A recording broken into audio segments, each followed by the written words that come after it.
So, tragically, ladies and gentlemen, I'm sure you've probably heard this, but tragically, Republicans in the state of Michigan have in fact rushed through and passed anti-union right-to-work legislation.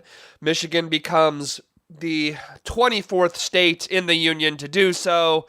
The legislation bans unions, both public and private union contracts, from requiring workers in a bargaining unit to pay for the cost of representation.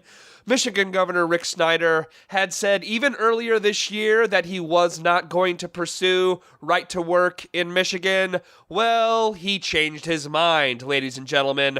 More realistically, the Koch brothers changed his mind for him. The bill was rushed through in a lame duck session.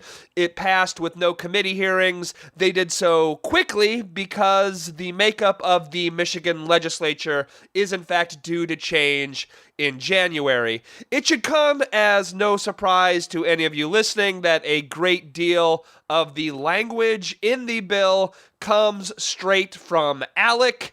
Some of it was copy and pasted verbatim, actually.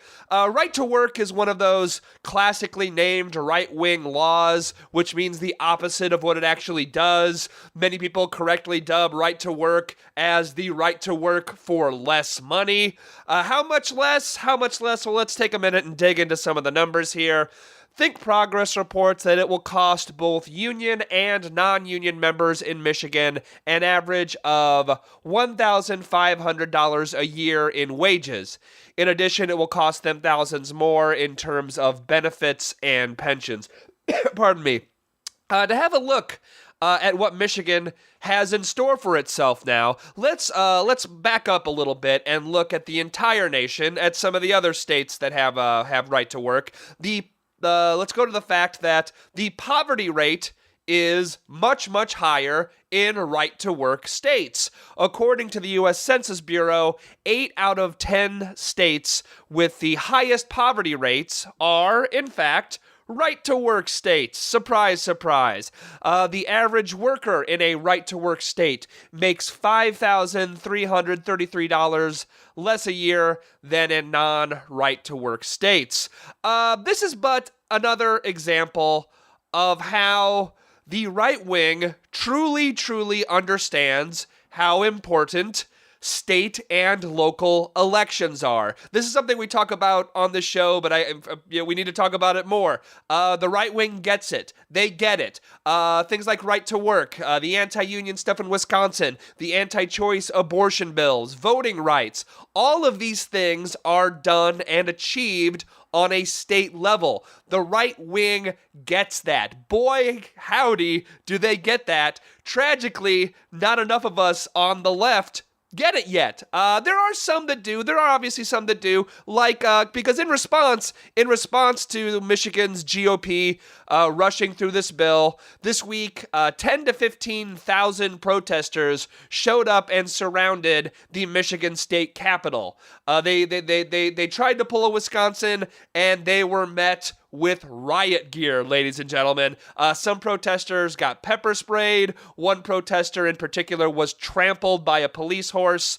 I'm going to move back a little bit and talk about a little bit something else outside of this. Right-wing blogs, many right-wing blogs have gone crazy with a couple of videos that were shot by some right-wing filmmakers. In one of the videos, a Koch brothers American for Prosperity tent supposedly gets ripped down. I mean, it does get ripped down.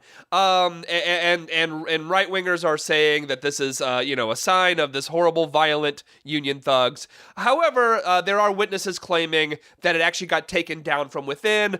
There's also a heavily edited video of a right-wing, air quotes, Fox News comedian who gets punched by supposedly a union member. I mean, he definitely gets punched. There's no mistake there. The dude gets punched. But everything leading up to it is edited out. This is a guy who makes videos provoking people and making fun of them and whatnot. And so all right-wingers are all the Breitbart sites, the Drudge sites, are going crazy about these two videos, about these horrible union thugs assaulting these poor right-wingers. And so I want to talk a little bit about that for a moment. Just okay, for starters, I do want to be clear. I do not personally support violence. I do not personally condone violence. But in Michigan, ladies and gentlemen, in Michigan, you have a state that was, and for practical purposes is, economically devastated. It's starting to make a bit of a turnaround due to the auto bailout, which could have been better. From a lefty perspective, the auto bailout could have been better, but it is starting to make some turnaround there. And so, with the auto bailout, which, by the way, Republicans and Mitt Romney were saying, we should let Detroit go bankrupt. We should let them fail and crash even further. So you have that as the baseline of what's going on in Michigan. You have people who many unions made so many concessions in the bailout anyway. So that's the baseline here, right? And so on top of that, now you have people whose rights are in fact being taken away, whose right to a union is being taken away, because that's what right-to-work legislation is. You have people who are fighting for their jobs, for their homes, for their families, for their very, very existence here. And then you have a Fox News comic rubbing their faces in it and making fun of them for potentially losing their houses and their jobs. You have the Koch brothers rubbing their faces in it. You have the governor of Michigan going back on his promise, rubbing their faces in it, saying he's doing this, quote, for the workers. He actually said that. I'm robbing you. I'm stripping your rights away for your own good. So, do I condone violence? No, I do not. But we can't pretend that times are not horrible, and that when times are horrible, people may be desperate. And again, I want to be clear on this. For both of those videos, you should take them with a grain of salt until the full story comes out. You have, some people on one side maybe knocking down a Koch brothers party tent, which again, there's a witnesses who say that it was pulled from within. You have a Fox News comic getting punched by people whose lives and jobs and homes are being threatened and threatened to be destroyed. But, so you have that on one side, right? You have that on one side. But I'd like to ask, what about the police in riot gear, pepper spraying protesters? Is that not violent? That, by the way, didn't happen at the Koch brothers party tent. Is pepper spray not violent? Is trampling someone with a horse not violent? And even further on that, is taking away people's rights? Is that not violent? I'd like to contrast the supposed union thug that punched the Fox News comic.